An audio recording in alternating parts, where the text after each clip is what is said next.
और सीधे ले चलते आपको वाराणसी। सीएम योगी आदित्यनाथ क्या कुछ कह रहे, सुन के। बच्चे अपनी निर्धारित यूनिफॉर्म में bag, book, shoes, socks, sweater, जहां जिस समय की आवश्यकता उस प्रकार की। कल मैं देख रहा था कि कुछ जगह बारिश पड़ी। अब छोटे बच्चे हैं तो बच्चे उसी यूनिफॉर्म में ही पानी में नहा रहे थे। हमारा दायित्व बनता है कि उन बच्चों को और अभिभावकों को पहले से इसके बारे में समझाएं, बताएं भी। वे अबोध हैं, उनको सही मार्ग प्रशस्त करना एक शिक्षक के रूप में, एक गुरुजन के रूप में आपका दायित्व है।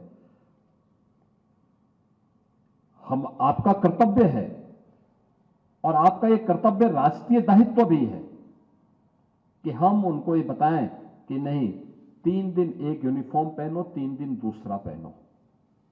गंदा होता है उसको धो करके रख लो, फिर एक गंदा होगा फिर दूसरा पहन लो। घर में खेलते समय दूसरे कपड़े पहनो। ऐसा नहीं कि वह बच्चा जा रहा है स्कूल, स्कूल से जाने के जूता मोजा पहन रहा है और फिर घर में जाकर के भी उसी में पहन करके वो सो भी रहा है, सारे कार्य कर रहा है। विद्यालय की यूनिफॉर्म अलग हो, घर में अपने सामान्य कामकाज करने का अलग हो। स्नान वगैरह करना है तो स्नान करते समय उस यूनिफॉर्म को उतारने का काम अलग हो। ये सभी अगर हम बताएंगे तो उनके लिए प्रेरणा होगी। स्वच्छता के लक्ष्य को और स्वच्छ भारत मिशन की सफलता को और नई ऊंचाई तक पहुंचाने में मदद मिलेगी। आज देखो 1320 करोड़ केवल उन बच्चों के लिए यहां पर उपलब्ध करवाई जा रही है, उन यूनिफॉर्म, इन्हीं सब कार्यों के लिए। और अभी तो ये 1 करोड़ 10 लाख बच्चे हैं। नए नामांकन जो हो रहे हैं, हमने कहा ना कि कोई बच्चा छूटने ना पाए। देखिए, हर नागरिक का दायित्व बनता है, लेकिन उसमें शिक्षक का दायित्व ज्यादा बनता है।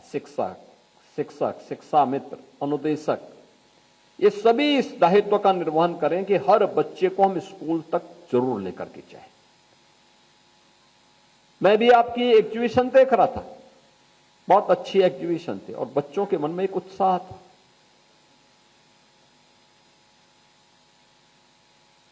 निपुण भारत अभियान के अंतर्गत मैं देख रहा था 3री क्लास के बच्चे बहुत अच्छे ढंग से वाक्य बनाने और उसको पढ़ने में स्वयं में निपुण दिखाई दे रहे थे। यानी भाषा का ज्ञान भी है, लेकिन साथ साथ अंक गणित का भी ज्ञान उन्हें वहां पर दिखाई दे रहा था।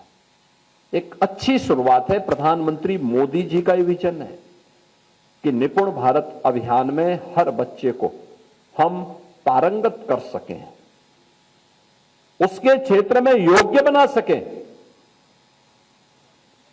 ये केवल एक शिक्षक के रूप में दायित्व ही नहीं, ये हमारा राष्ट्रीय कर्तव्य भी है। नींव मजबूत होगी तो उस मजबूत नींव में एक भव्य इमारत का निर्माण करने में हम सफल होंगे। सुदृढ़ नींव पर ही एक सशक्त भवन तैयार हो सकता है और उसका दायित्व आपके ऊपर है।